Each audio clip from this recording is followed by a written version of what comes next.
You can't make this stuff up. I mean, this is nuts. There has to be a way that I could figure this out already. I've been doing this now my whole life. There is something to it. I mean, the stock's having its best day in 3 weeks after we talked about this guy selling out of it. There's got to be something here. I go on vacation, market crashes.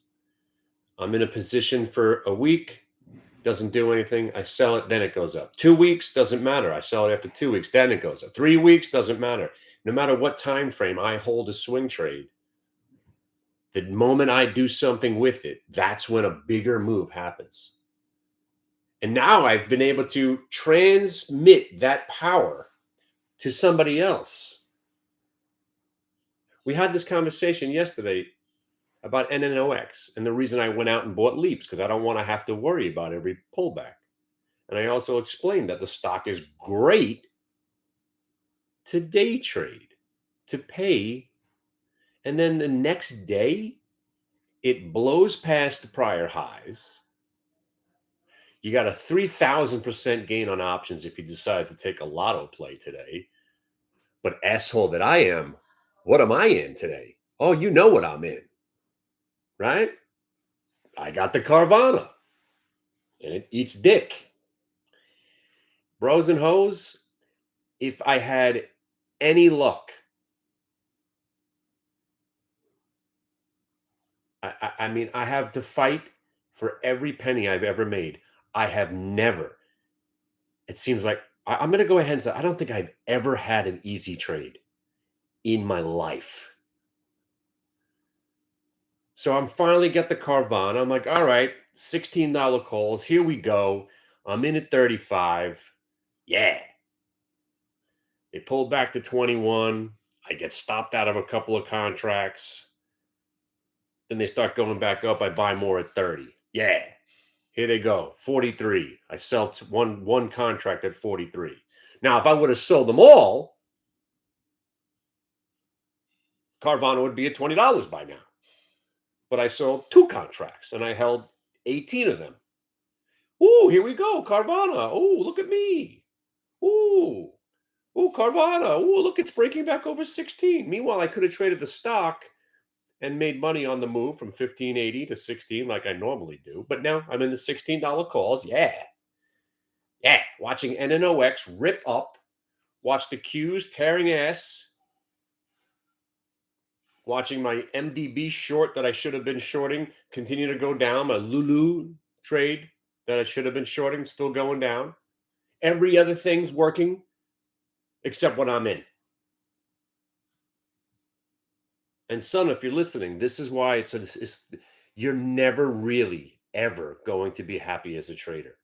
When you win, you're a loser because you should have made more. And when you lose, you're a 2-time loser because what the hell you doing? I mean, this is the easiest, hardest job you'll ever try to do. That's why if you only can stay focused, I only trade earnings reversals. And if that is what you, and like I said, this conversation has been going on since I found this trade. Since 2013, 2014, I'm like, wow, this is a pretty good trade. I should just do this trade. 2 years later, wow, this trade really works pretty well. Maybe I should only do this trade. No, let me get into a naked call spread on the Qs and lose 200 grand. Yeah, that's a good trade. Hey, this trade seems to work every single time. Ah, fuck that one. Oh, that works every time. No, I'm gonna go do all that over there. Oh, let me put some naked strangles on again on the Qs and get blown out again. Here's a trade that works never. Let me do this. Here's a trade that works every time. Yeah, I'll dip my toe in that once in a while. It works every time. But I'm going to go do all the other things over here. I'm going to try swing trading and selling naked puts and doing short strangles and call spreads. Call spreads. Yeah, let's put some more fucking call spreads on. Woo! And then you step back and you're like, what the hell am I doing?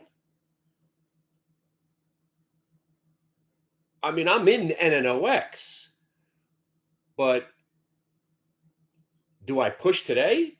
No. But I go into Carvana. Yeah. Do I buy the dip on the cues? No. Now I'll sit there and watch Kenview break 25. I wasted a month of my life with Kenview. Great. So basically, I need NNOX to go to $750 at this point to make me whole. That's what I need. And I'll probably get called out at 22.50. The stock will get taken over at $700, and I'll forget that I had I had a $25 naked call out there somewhere, and I'll wind up losing money on the trade.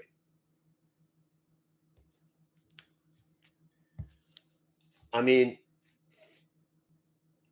the real magic, and I know this is just, it really is magic. Do what I say, not what I do.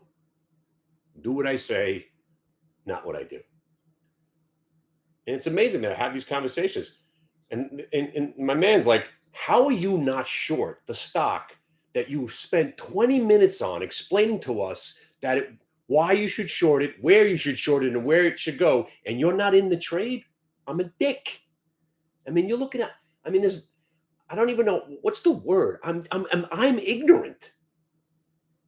I have some sort of self-defeatist, I don't know what it is. It's luck, and it's just, I don't know. I push when it's the worst time to push. I hold when it's the worst time to hold. I sell into the moves when it's the worst time to sell into the moves, like that U car. If I don't sell the U car, it goes to zero. So I'm buying DPST. I'm like, oh, it's breaking 550. Ugh. Let me buy 1,000 shares of DPST. Ooh, it goes up 10 cents. I made $100. And I'm thinking, ooh, maybe I buy the 550 calls. Oh, I don't want to pay a nickel. So I try to get them at 7 cents, and then they're trading at 10. Ooh, I don't want to buy them at a nickel. I don't want to buy them at 10. I'll try to buy them at 7. Trying to save myself $60. Options go to 50 cents for a 500% gain. Not if I would have bought them.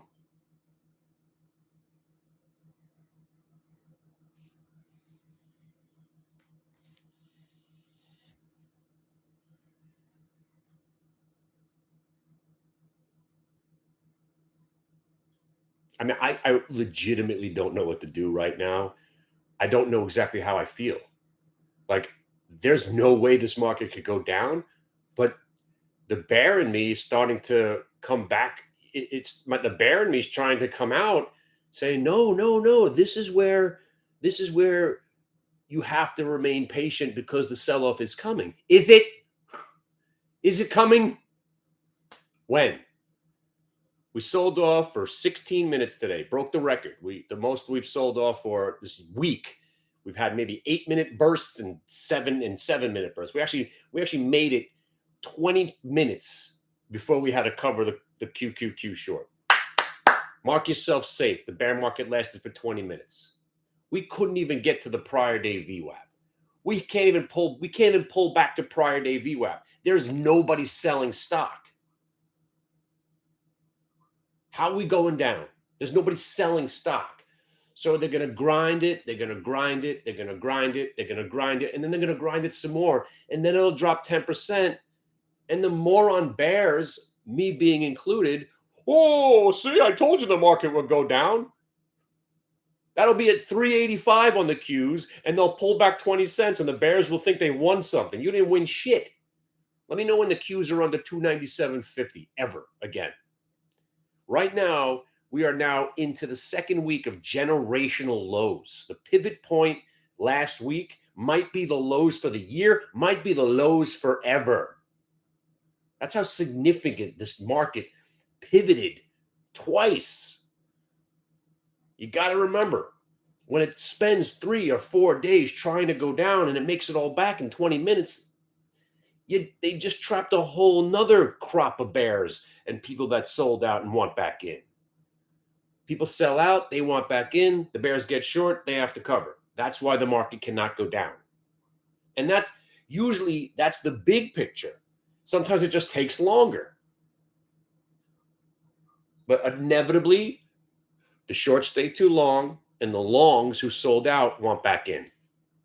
And then the spiral of just like the death spiral on the way down, where everybody's selling into every move. Now everybody's buying into every dip, buying on dips. It went away for what, 6 months?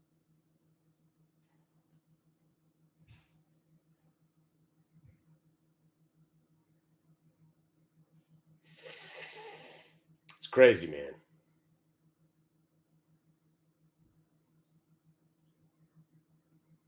I think I'm like 1 for 79 on DPSTs. That's why I was like, you know what? I'm not buying options today. Every time I buy options on DPST, it sits around, does nothing. I lose $100. Nope. Today's the day I was like, I'm not doing it. And as soon as I said, I'm not doing it, you do it. So I think that's how we'll set the alert system up. If I talk through an idea and then I don't do it, do it. Those are going to be your 5-star plays. All right. So then the 4-star play is if I say I'm doing it and I do it and then I sell, that's the 4-star play. 3-star play is if I'm selling into the move, you stick with it. That's the 3-star play. 2-star play is I'm actually still in the idea with you. You got no shot of it working. And the 1-star play is if I say it's a really, really great idea, it's probably going to suck. Well, then again, that would be the 5-star play, but it's just got to go the opposite way of what I'm doing. I mean, it's so fucked up. It's so fucked up how bad I could be. It really is. It's amazing. It really is amazing. I mean, I destroyed Carvana. You know, by the way, Carvana is going to rip. Right? This thing's going to rip. Maybe not Monday, maybe not Tuesday, but my cost average on Carvana right now. So I'm in the $16 calls at 35 cents, right? That's $700 that's gone unless this thing rips at the end of the day. I still got a chance. I got 3 hours left. But chances are I'm going to lose the money. There's no freaking way this stock doesn't see somewhere over 16.35 in the next couple of days. And you know what I'll be doing? I'll be outside. I'll be jerking off somewhere, banging my head against the wall, complaining about some sports bet, talking shit about some whatever. No matter what happens, I'll miss it. So I was like, how can I outsmart the Carvana? Because you know it's going. It's going to try to go up without me. Now, if I buy it, I was thinking about buying $20 freaking August calls at this point just to be in it. You might as well I just might as well burn the money. I mean, a $20 August call, yeah, there's a good chance of that working out for me. I mean, it's sick. I think I forgot what the price was, but the 20s for 250 earlier. I was like, that's not even that bad. They were at 250. I was thinking, do I do this? Do I do that? Do I do this? Do I really want to buy a $20 call on this stock? I can't even make money on it today. But this stock is going to burn me. I know it. You know it. We all know it. It's going to rambus me. It's going to leave me in the dust. It's going to be a takeover rumor. There's going to be a new negotiation. This stock's going to go to 50 freaking dollars, and it's going to happen without me. I already have it. I already can feel it. No matter what I do, I'm not going to make the money. I blew it yesterday. I'm throwing money out the window today. Oh, yeah, this thing's just eating me up. And when I get beat and I get frustrated within days, that's when the real move happens. You think you've seen Carvana do some fantastic things this year? Wait till you see this thing at $85. And there's no way I'll be in it. But I'll hold those DraftKings options. Yeah! Woo! DraftKings hasn't gone anywhere for like 2 weeks now. Yeah! Holding on to those like a champ. Yeah, DPST all the way to 6. Yeah, good thing I took that 11-cent profit on it. Woo! Woo!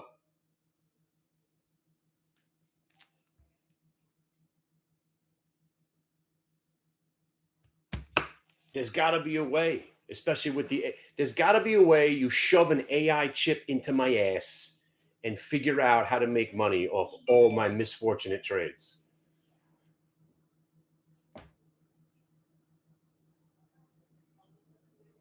I'm telling you, the real winning trade is when I walk people through it and then I don't put it on, like that Rambus trade. I mean, NNOX has been good. I ain't selling any of it right here. So if it tanks 3 points on Monday, again, that'll be the story of my life. Here we go. No, no, we're not going anywhere. It's just waiting for me to sell it. It's waiting for me to get out. As a matter of fact, DraftKings actually is looking interesting right now. By the way, here, you want to see a trade that I'm not going to do? You ready? $25 calls on DraftKings right now. There's no way I'm doing it. No chance in hell. I promise you. 12 cents. No way I'm buying them. Watch, there'll probably be a double. I'm not doing anything until I make money on Carvana. I may just sit here and wallow in my own muck. Cannot believe I sold this DPST. I mean, I can't make money on these freaking trades. I don't know what it is. And if you're not thinking 357.50 closing price today on the Qs, you should be.